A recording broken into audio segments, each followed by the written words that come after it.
Hi, my name is Karen Tanner. I live in Dallas, Texas, and I'm making this video documentary to inform the public as to an occurrence that happened to me in Louisiana as I was traveling through their state.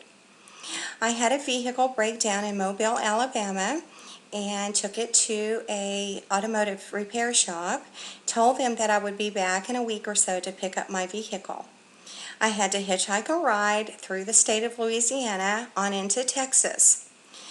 I took a ride from a truck driver and went on through the state with him, and as we approached New Orleans, an incident occurred where I had a panic attack.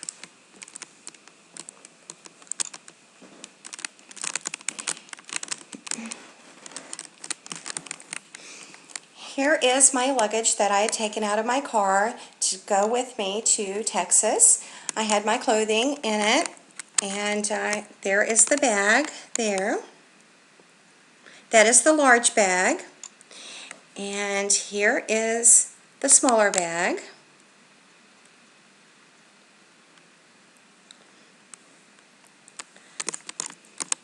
And I also had my purse with me. So I had those three items and a couple of other things. And as I said, I took them out of my car and left the car at the automotive repair shop.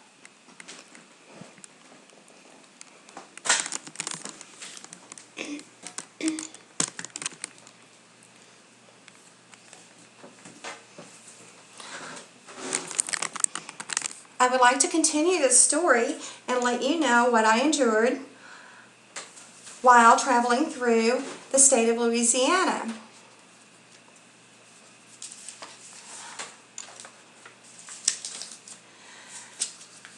The driver has suggested that I let him go pick up his truck in New Orleans and he could give me a ride on into LaPlace. I told him no, I was uncomfortable with that.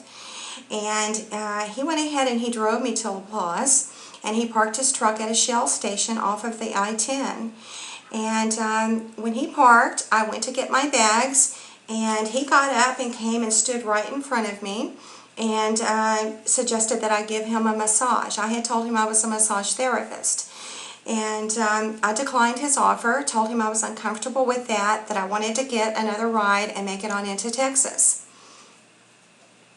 He became a little aggressive, and whenever I became a little threatened and felt unsafe, I grabbed my bag, I opened the door, and I threw the small bag out.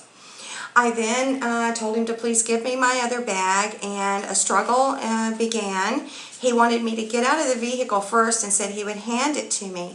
I said, please give me my bag. So there was a struggle. He took it and he threw it, was very aggressive, and I got out and I walked across the street to the Pilot on the eastbound side of I-10. Whenever I got there, I went in, I was quite disturbed, I went to the restroom and bought a soda, went outside and smoked a cigarette. And later, one of the managers, she asked me if I was all right. I kind of explained and briefed her on the incident. And she asked me if I was all right. I felt at that point threatened and like I was having a panic attack. And she called the paramedics. I spoke to paramedics and thought that I could just go over to the ER room and talk with a doctor and calm down. And they took me to the ER room. I never really got to speak to someone where I sat down and told them exactly what had happened and got a good diagnosis or good information. In other words, they held me there for the 2 days and watched me and monitored me. They took blood, which proved that I had no no narcotics or any type of drugs or alcohol in my system. I was treated very nicely there and trusted them. I was told that they were trying to find a place for me to go to possibly get some counseling, and I agreed to that. So I had been there 2 days, and the nurse or doctor came in and told me that she found a place for me to go. A black sedan came and picked me up. They put my luggage in the trunk of the car, and when I got in the car, I realized that everything was locked, and there were monitors and videos in the car as well. and it was a patient transportation type of vehicle. They were driving 85 miles an hour. They stopped and changed drivers 3 times. It was getting dusk, it was getting dark, and the locations they stopped to change drivers was a little scary because everything was closed down. And I questioned them and really had no idea where I was going. I did not realize that they were taking me 100 miles away to Jennings, Louisiana, and it was a nursing home. I didn't feel like a nursing home was the appropriate place for me, but I thought perhaps they had good doctors there. So I went along with what they were telling me, and I trusted them. Whenever I got to the nursing home, it was called Senior Health Care in Jennings, Louisiana. Everything seemed very nice. They were very polite and courteous to me. They told me that they would have to go through my bags and take everything out to check it, and I could keep out a few changes of clothing, but they would have to write on them. I agreed to that. They told me that I could have smoking, and I had my own cigarettes. I left the bags in there at their office, and the lady took me out and we smoked a cigarette. Whenever I came back in, almost immediately I felt a little threatened by what I saw next. My bags had all the contents out, strewn all over their office. A lady was writing on all of my items, my undergarments, and all of my clothing. It wasn't just a few changes of clothes. She did that too. And so I asked, what's she doing? Oh, well, I thought we were going to do this together. And so I was lied to. I knew that at that point they were liars. So I continued to just be in compliance and stayed there for several days with no incident. Whenever I was asked, I think it was the 3rd day that I was there, I was informed that the doctor had taken my smoking privileges away, and that went on for a day or so with me being compliant until I began to complain about it. But I'm going to go back to the initial consultation with the doctor, Dr. Bromlett. Whenever I first went into his office, there were 3 ladies sitting there at a conference table with him, and I felt that was kind of unusual. I could understand 1 person or 2, but 3 people sitting there looking at you.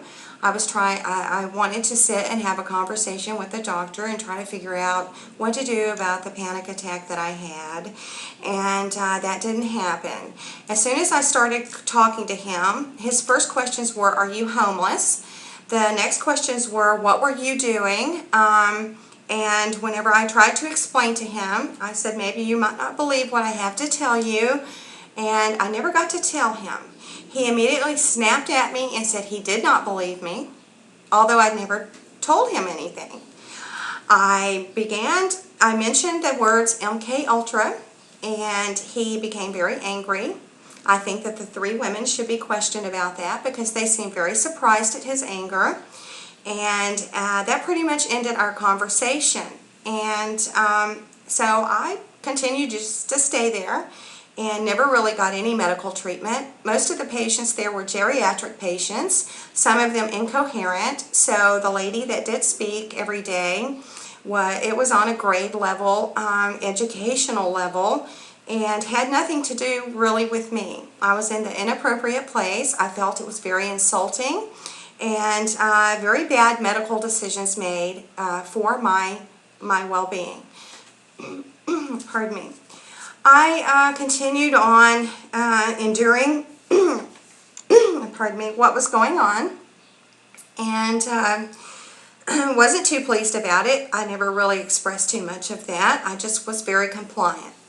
The 3rd or 4th day, I think it was, the 3rd day, I believe, they took my smoking privileges away with no explanation. The doctor was just being an ass. So, in other words, whenever I questioned why this happened, I got no explanation. I endured it till the next day. They would deliberately walk in front of me, going out to the smoking break, with me not included. Again, I questioned it, and I was told to lower my voice. Well, I went to my room, I wrote a statement and a request for release based on that I had been there many days. Nothing was provided for me as far as any type of real mental health evaluations or consultation, and requested my release. By law, I knew I could do that. It was within moments. I went back up to talk to her. She told me to lower my voice again, which was an exaggeration of what was going on. I went back down the hall to my room and sat on my bed, and about 7 or 8 women, I can't remember how many, came running in, and they attacked me, and they hit me with a needle of 2 different types of drugs, and I was drugged and held down and attacked by those people. Within 15 minutes, they forced me to have a consultation with the coroner and for a medical evaluation. So this indicated to me all of that was pre-planned to ensue an argument, to ensue and provoke me, and so that they could attack me and make false reports of the incident to make it look as though I had behavioral problems. Upon talking to the coroner, he asked me questions and I answered him, but I was under the influence of the drugs that they had attacked me with. I feel like that was an unfair treatment, unfair evaluation. I do recall the entire conversation. He asked me what was going on. I told him I had to hitchhike. The car had broke down. Based upon what I told him, he committed me so that they could hold me longer. This went on and on. I woke up in the middle of the night. They were taking blood out of my arm, which was illegal. They should have requested my consent for that. I was unconscious when that was happening from whatever it was they were doing to me. Finally, the next day, I was told I was going to be released. They didn't tell me to where. I had a conversation with one woman about a shelter, and I'd already told her I didn't want to go there, and she said she found another place. So I was never very well informed. I also handwrote them a letter that I was requesting, upon my release, I was requesting my medical documentation. And they were very arrogant about the whole thing. Whenever I was released, they handed me an envelope. When I opened the envelope, it had my letter to them in it. Very arrogant, these people are. And that was very illegal. I should have been able to have and review my medical records, but they were probably full of lies. Upon the day before my release, I was taken into the office, and there was the luggage again. I forgot to mention what they were doing. They were playing these little games with the luggage. That's why it was important that I show you photos of them. While I was sitting there in the hall, they were taking the luggage up and down the hall, making a big ordeal over this luggage. I questioned them, what's going on with my luggage? They replied, oh, they're going to take your luggage and take photos of everything in it. Now, guess what? That is a provocation. I ignored it. I went on, and I knew that they were playing total mind games with the luggage. So I just forgot about the luggage, and the next day, the lady takes me into the office. The luggage is sitting there in the corner. She threatened me. She lied. She asked me to sign some documents, and I told her I was not signing anything, that I wanted to be released. She then threatened me that the Dr. Bromlett could make me stay 30 more days if I didn't sign the papers. I again told her I was signing nothing. There was another female staff member standing there, and what happened next I consider medical gang stalking. The 2 ladies there was an intimidation factor. The one lady telling me, oh, you told me that I'm out to get you. I looked at her and I told her she was a liar, that I never said those things. I looked at the other lady. She was quiet. Silence was her answer. She knew what that lady was doing, and I think that this is common practice for these people to ensue arguments and threats, and that is called medical gang stalking. When one or more person is intimidating or threatening someone, especially someone that they have been holding hostage based on a fraudulent medical decision and reports. Well, I finally got out the next day, but before I was out, that evening, a man came into the dining room that was either a doctor or a nurse. He had medical scrubs on, and he told me that I needed to forget about the entire incident that happened at that hospital. I was again threatened. I take those as threats. Why would someone need to forget an incident that occurred if it was a positive medical experience? They knew what they had done to me was illegal, it was abusive, and it was very corrupt. And I really know that there are tapes of the entire incidents because there were cameras all throughout the facility. I'm requesting that someone will help me obtain that information and see these fraudulent reports that they have probably made on me, and to obtain the videotapes. Upon leaving there, they drove me 30 more miles away and dumped me off at a shelter. The shelter had many women there. I was uncomfortable with it and told the lady I was not staying. I was going to go over to the bus station instead and get a ticket back to Texas. I was en route to Texas trying to get home so that I could go back to Alabama and retrieve my car from the auto repair shop when all of this occurred. Whenever they dropped me off, dumped me off at the shelter, and I informed them I was leaving, I walked to the store, which was down the street, and when I walked from the shelter, which was just a house, next door to the shelter there was a very, very horrible display posted there under the guise of probably abortion activist, but I don't believe abortion activists would have posted such a horrible thing. I think that the signs there were for mind games and intimidation and abuse to the women staying in the shelter. What was on the sign was a baby. It was a doll, an effigy, if you will, of an abortion. It was nailed onto the billboard, and it wasn't really a billboard. When you walk by, it's just a board, and it was nailed there. It had red paint all over the baby doll and over the sign itself, and talked about abortion, da-da-da-da-da. It was very insulting, very intimidating, and awful that it was right there by that shelter that housed these women, and they had to walk by it to go to the store. I left out of there and I made it back to Mobile, Alabama, and thank God for good people. There was a man, and I believe that there is many people that know this corruption is going on, and they go out to try to help and assist people that are being abused by this network in this country. And he came to my rescue, and he heard my story. He was in an RV. He heard my story and asked me how much it was to get my car, my vehicle, out of the shop it was in. He then took me over to the repair shop, and he paid for my vehicle to be repaired. It was $340.